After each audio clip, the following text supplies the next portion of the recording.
Y a las 6 de la mañana, 40 minutos, un poquito de retraso, nos vamos directamente a la ciudad de Bogotá. En medio de nuestros trámites, digamos, legales para cerrar nuestra vida laboral, nos encontramos con la que yo considero una gran empresa. Se llama Legal Jurídico y está instalada en la ciudad de Bogotá. Hoy tenemos con nosotros a Laura Camila Muñoz. Ella es la directora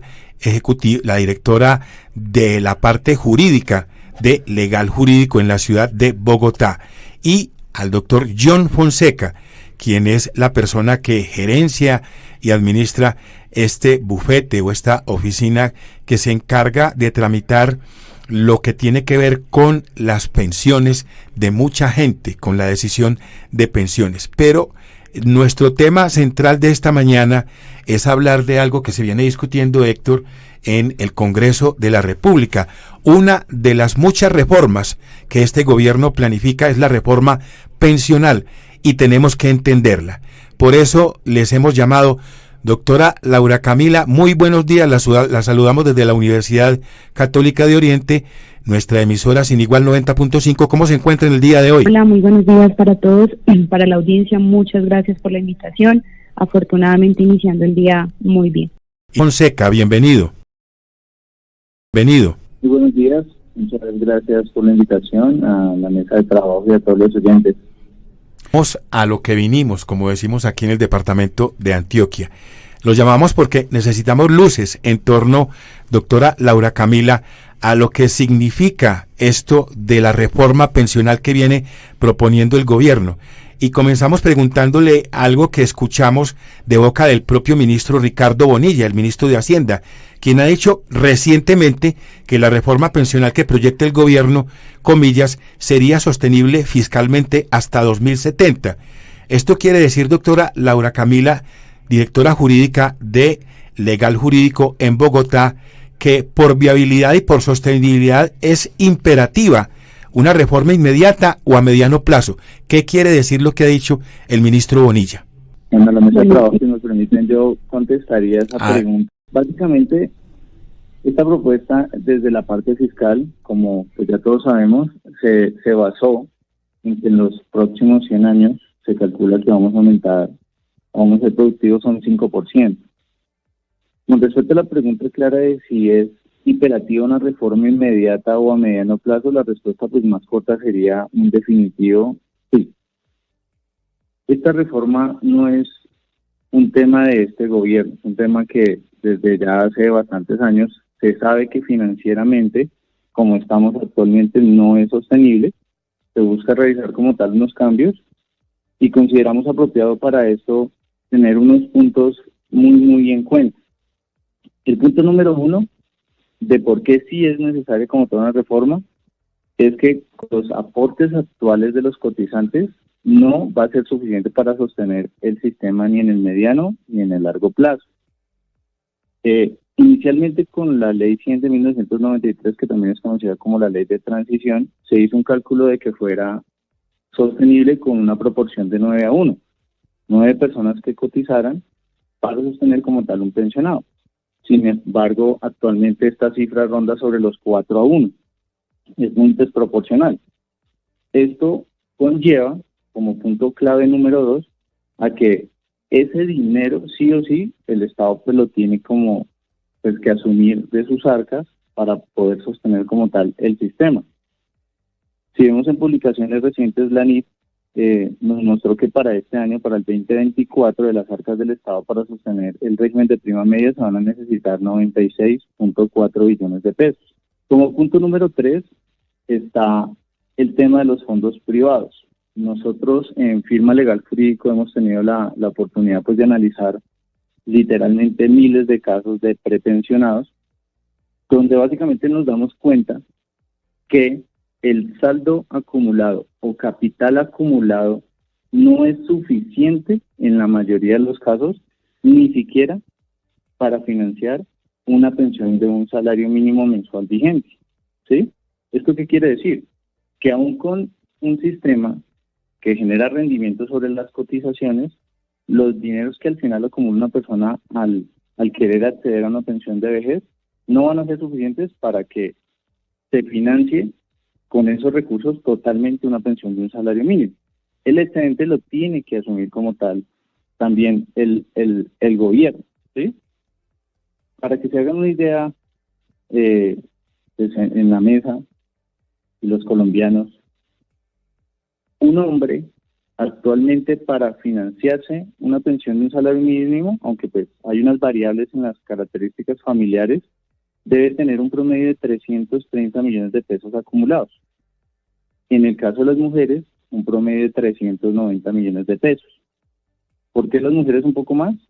Básicamente porque ellas se pensionan 5 años actualmente, 5 años antes que los hombres, y su expectativa de vida actualmente es un poco más amplia, ¿sí?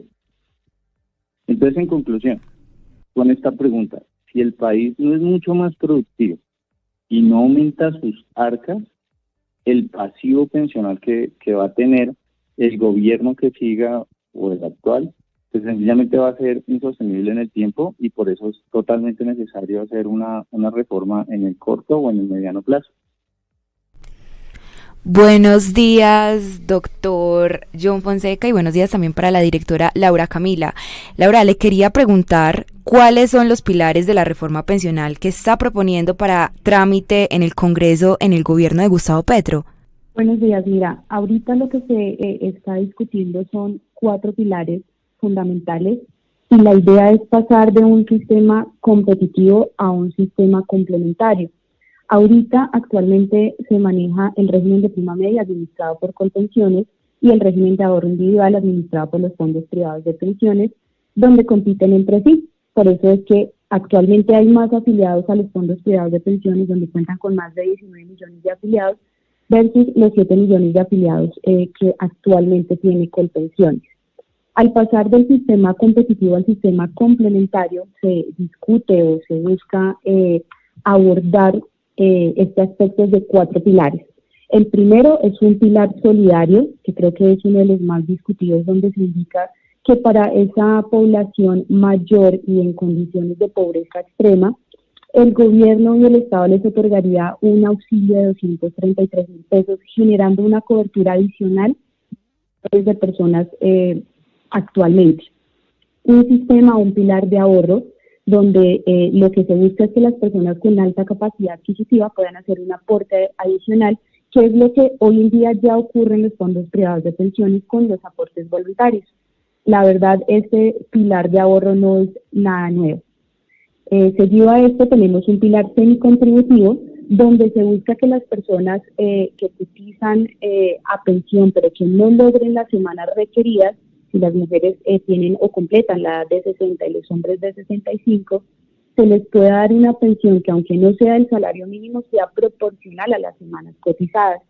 Y por último, y donde se encuentra, digamos, que el punto álgido de la discusión es el pilar contributivo, donde lo que se busca es que las personas que cotizan hasta 3 salarios mínimos tengan que hacer su cotización directamente a Colpensiones, y que si se excede de estos montos se efectúe un aporte a los fondos privados de pensiones. Es decir, como indiqué anteriormente, pasaríamos de ese sistema competitivo a un sistema completamente, digamos que complementario para las personas que devengan más de 3 salarios mínimos.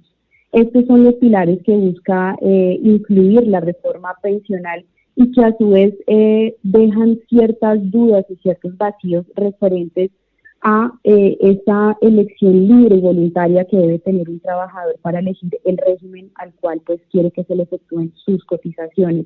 Esto, digamos que pues es lo que se ha discutido en los debates que se han tramitado, y lo que, digamos, ahorita tenemos que tener muy pendiente, quizás quiero explicarlo en un lenguaje muy sencillo, es que aunque le hacen falta a esta reforma algunos debates, y posterior a ello, digamos que la revisión por parte de la Corte Constitucional, es importante traer a colación lo que se va a debatir en un futuro. Para esto quiero que tengan presente que se van a estudiar 3 aspectos de esta reforma referente al pilar contributivo. El primero, pues en efecto, es la reforma tal cual la está planteando el gobierno, ya pues como ustedes saben y lo han escuchado con estos 4 pilares.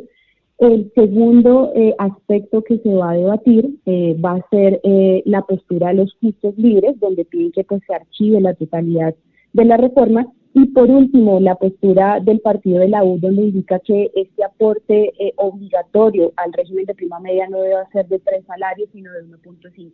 Actualmente en eso se encuentra la reforma, son los 4 pilares que busca la reforma incluir al sistema general de pensiones, y pues tendríamos que esperar los posteriores debates para ver cómo se aprueban, sobre todo el pilar contributivo. Doctora Laura y doctor John, buenos días, gracias por estarnos acompañando aquí en Hoy Sin Igual.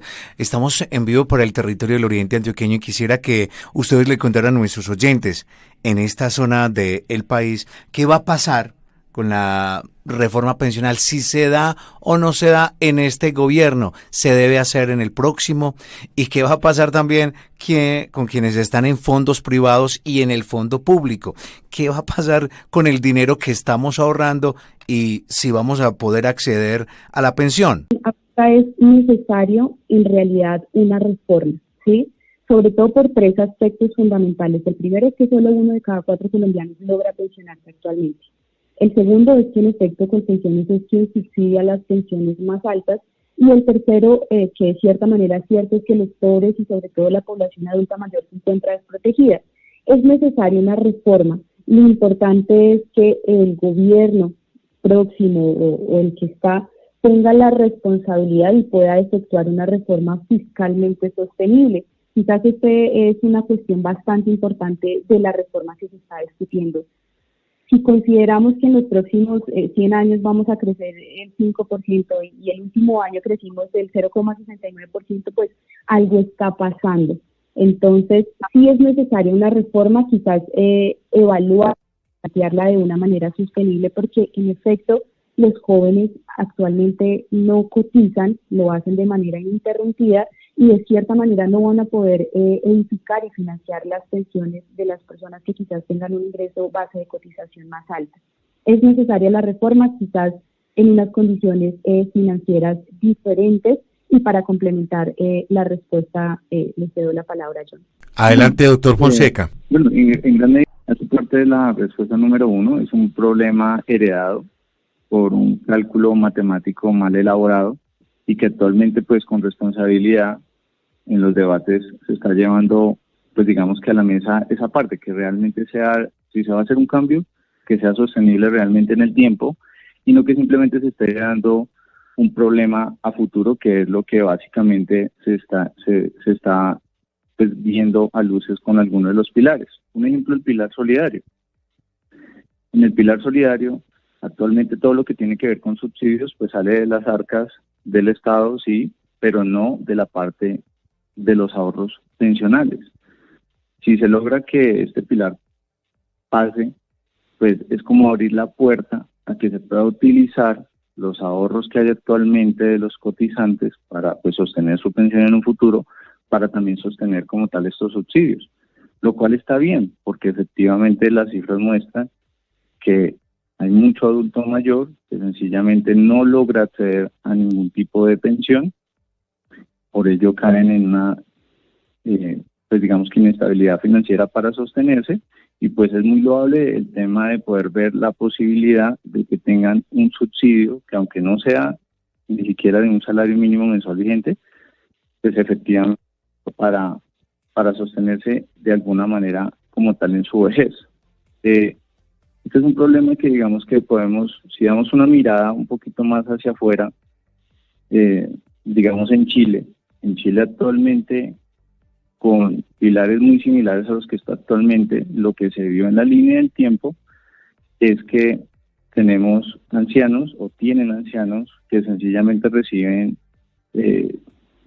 digamos que mesadas o subsidios que realmente no alcanzan para sostenerse, pero sí acabaron con los ahorros de los que sí van a cumplir los requisitos para poder acceder a su respectiva pensión, que actualmente pues son requisitos pues concretos, que están ahí muy tangibles en la ley o en la norma, que pues básicamente es cumplir con las semanas. Actualmente tenemos en Colpensiones